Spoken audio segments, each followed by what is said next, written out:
All right. I am really excited to talk to my sister, Portia Locket. Portia, how are you? Right now, I'm feeling full, overwhelmed, and in a mindset just to serve. Yeah. Yeah. And you have always done that as long as I've known you anyway, through church and everything else. And my experience with you, even working at the hospital downtown, you have Yes, always been in service to others. that's my calling. When you know your calling, you just move with grace, through it. And so I am just honored to be chosen by God to do the work, to be called to do the work and accepting the call. I mean, I just flow and I just operate day to day. It's something different every day. And so when I hear an assignment or I get an assignment that says this is what I want you to do, I don't have a choice Right. but to do it. Right. Right. Amen to that. Yes. And speaking of choices, you were thrusted into a choice that you never thought you would have to make. But as a result, flowers are blooming. And I want to talk about your ABL Foundation and give us an idea of what that means and how it can help somebody coming up on April 1st. Absolutely. Thank you so much. So it's the Azal Benne Lockett Foundation, which was born out of the transition of my son who got his wings in December of 2020.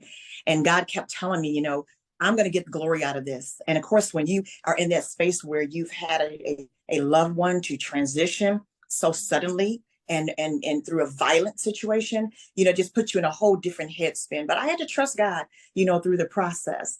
And so we started the foundation. The Azal Benne Lockett Foundation was started on September the 9th, 1992, which I'm sorry, in 2020, which would have been my son's 30th birthday. He was born 9/9/92.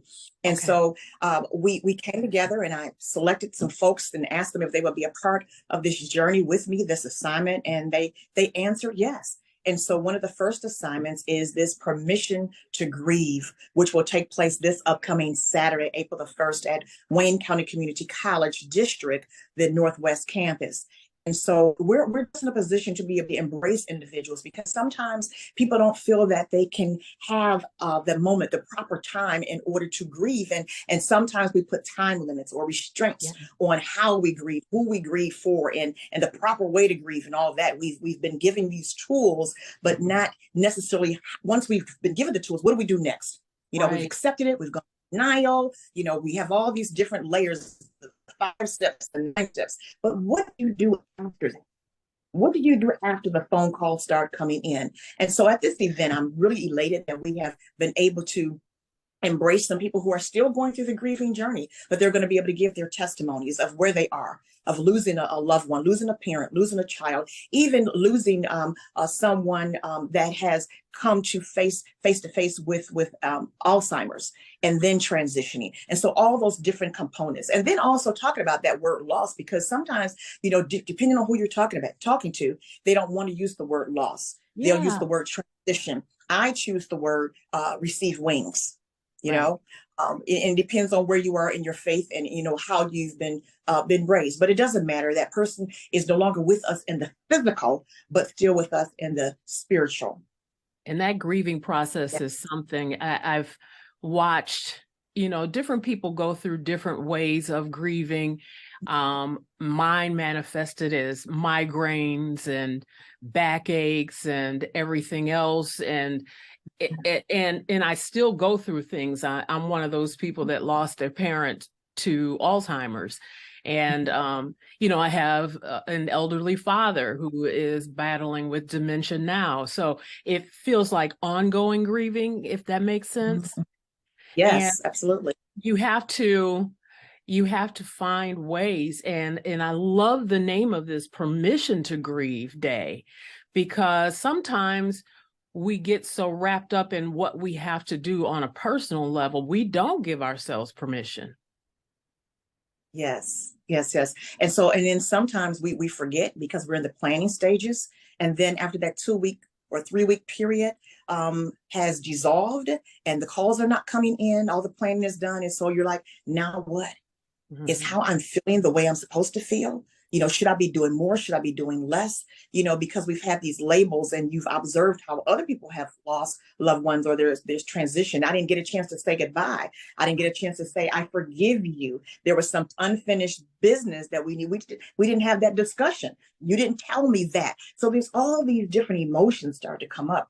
But getting back to your loved one transitioning due to dementia, we're going to have Dr. Paula Duran that's going to be there to be able to walk us through that process, because one of our testimonies is going to be a young lady sharing that experience, of getting that news that, mom is not really understanding, where she is, let alone the conversation. And how do we meet those individuals right where they are? So she's going to guide us through that. We have a wonderful panel selection that's going to come to us from different, walks of life, from the mental health industry, as well as Dr. Paula Duran will be on hand as well. And also, we're going to have Glenn McIntosh from Oakland University, who's also one of the ministers over at Unity.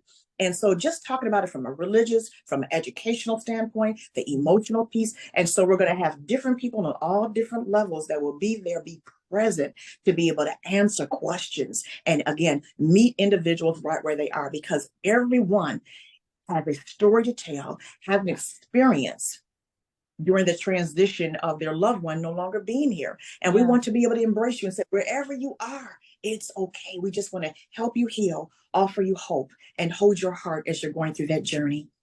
It feels good even hearing that. How, again, it's on Saturday, April 1st. And again, how does someone become a part of this? Because it's really important.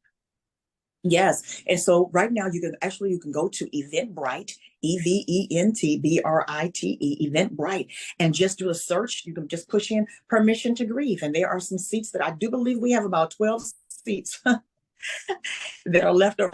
When I prayed and asked God, and then people just start responding. And every time I would mention it in conversation, people saying, oh, I need to be there. I know someone that needs to be there. So I'm just like, should I have gotten a larger space? But I just have to be obedient, and just do what God told me to do. It's like, God said. I'm like, okay. So, but there's going to be more. So this is the first of a 4-part series.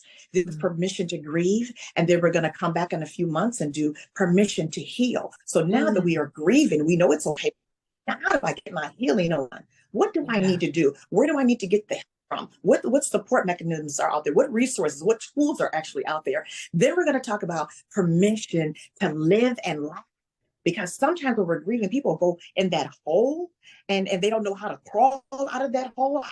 It's okay to live again. And guess what? It's okay to laugh. Some people just get stuck, and they can't breathe. And so we're going to take them to that. And then the very last one is going to be able to have permission to love again.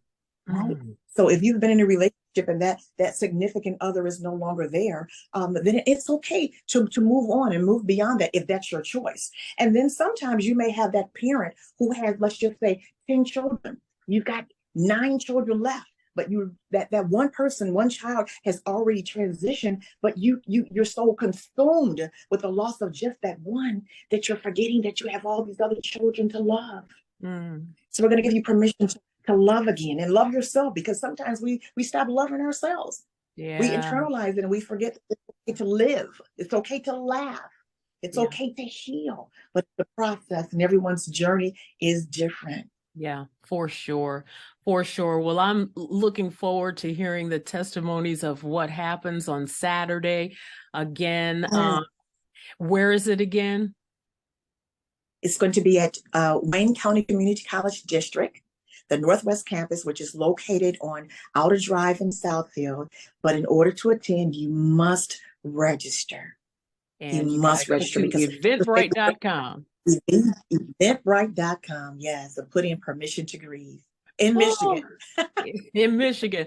Well, Portia, I really, really appreciate you taking some time out for this. When you text me about the event, I just thought how perfect for people in our area to be able to start that permission and to be able to start putting one foot in front of the other is just so crucial. So thank you so much, my sister. You know I love you. Thank you. And the main thing is to let people know you are not alone. And we want to just hug you and just make you feel special and just help you. Amen. And I thank you, my sister. I love you so much. Thank you.